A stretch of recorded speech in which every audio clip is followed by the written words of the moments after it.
نحمده ونصلي على رسوله الكريم أما بعد فأعوذ بالله من الشيطان الرجيم بسم الله الرحمن الرحيم ما كان محمد أبا أحد من رجالكم ولكن رسول الله وخاتم النبيين وكان الله بكل شيء عليما وقال رسول الله صلى الله عليه وسلم أنا خاتم النبيين لا نبي بعده أو كما قال عليه الصلاة والسلام দক্ষিণবঙ্গের ঐতিহ্যবাহী যিনি তালিমউদ্দিন মাদ্রাসা আর তালিম তালাবাত পত্রিকায় আজকের এই বাৎসরিক সেমিনার সম্মানের সভাপতি ও সুদক্ষ বিচারক মণ্ডলী ও আমার সঙ্গে উপবিষ্ট বাংলার দুর্দান্ত ছাত্র ভাইয়েরা সবাইকে আমার পক্ষ থেকে আন্তরিক শুভেচ্ছা অভিনন্দন।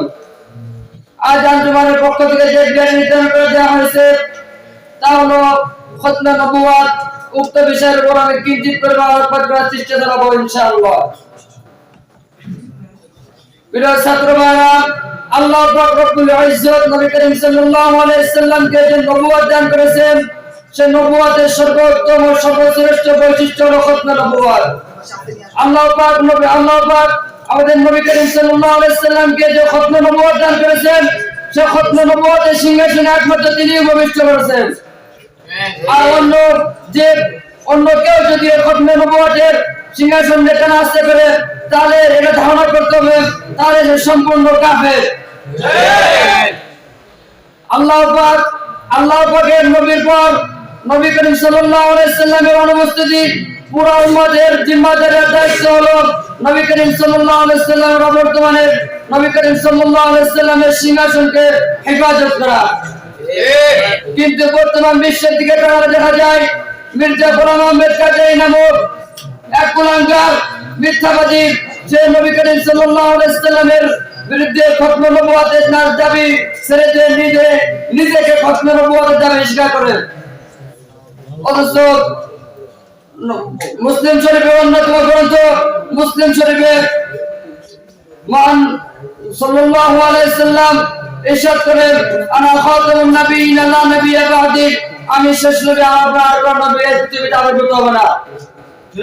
শুধু তাই নয়, মুসলিম বিশ্বের সর্বশ্রেষ্ঠ গ্রন্থ কুরআনুল কারীমের মধ্যে স্বয়ং আল্লাহ পাক রব্বুল আলামিন সূরা আহজাবের 40 নম্বর আয়াতে বলেন মা কানা মুহাম্মাদুন আবা আহাদিন মির রিজালিকুম ওয়ালাকিন রাসূলুল্লাহ ওয়া খাতামান নাবিয়্যিন।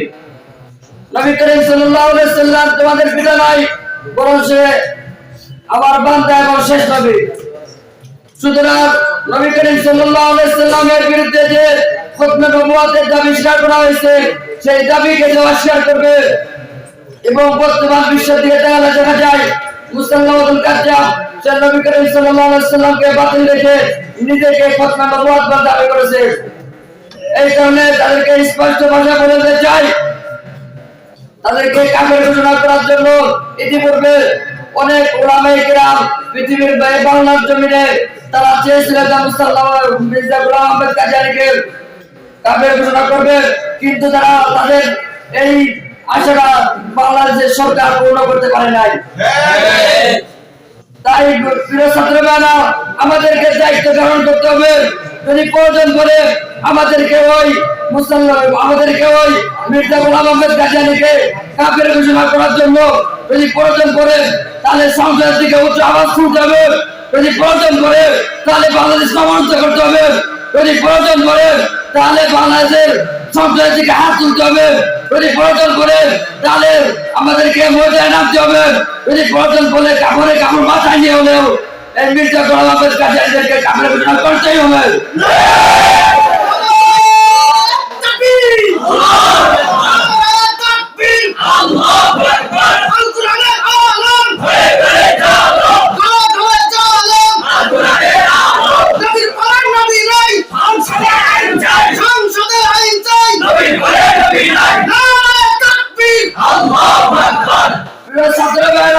এখন রাজীবন শক্তি, এখন আমরা তালিমউদ্দিন আছি রাজীবন শক্তি, তাসলিমের শক্তি, মির্জা গোলাম আহমেদ কাদিয়ানী কাফের কাফের কাফের। তার বিরুদ্ধে দালালি করবে সেও কাফের, তার বিরুদ্ধে সন্ত্রাস দালালি করবে সেও কাফের, তাকে অস্বীকার করবে সেও কাফের। প্রিয় ছাত্র ভাইরা, আমাদেরকে বুঝিয়ে দিতে হবে মুসলিম জাতি কোনো হারাম জাতি নয়। ইতিপূর্বে মুসলিম জাতি কোনো হারে নাই, তাই যদি পর্যায় করে এবারে তীর্থ জানলে আমাদেরকে যুদ্ধের মধ্যে নামতে হবে, এই পর্যায় করে আবারও রাস্তায় নামতে হবে, তারপরে কাজিয়াদের কাপড় করতেই হবে। প্রিয় ছাত্র ভাইরা, তাই আমরা এই সংসদ থেকে স্পষ্ট ভাষায় বর্তমান গভর্নর ও আগামী যারা গভর্নর হতে যাচ্ছে তাদেরকে স্পষ্ট ভাষায় বলতে চাই, সমুদ্রে যখন ঘূর্ণিঝড়ের সংকেত আসে তখন প্রথমত 1 নম্বর সংকেত দেওয়া হয়। আমরা এই ময়দান থেকে 1 নম্বর সংকেত দিচ্ছি, যদি প্রয়োজন পড়ে তাহলে তাহলে আমরা আজকে এখান থেকে তোমাদেরকে স্পষ্ট ভাবে 1 নম্বর সংকেত দিচ্ছি, আগামীতে যারা এই বাংলাদেশের গভর্নর হবে এবং যারা হতে যাচ্ছেন তারা 1 নম্বর সংকেত শুনে যদি আপনারা মুসলমান, যদি আপনার মির্জা গোলাম আহমেদ কাদিয়ানীকে কাফের ঘোষণা না করতে পারেন তাহলে আমরা রাজপথে নামতে আমরা লজ্জা করতে পারবো না। আল্লাহ তাআলা আমাদেরকে শরীরে বুঝে এর আমল করার মতো দান করুন।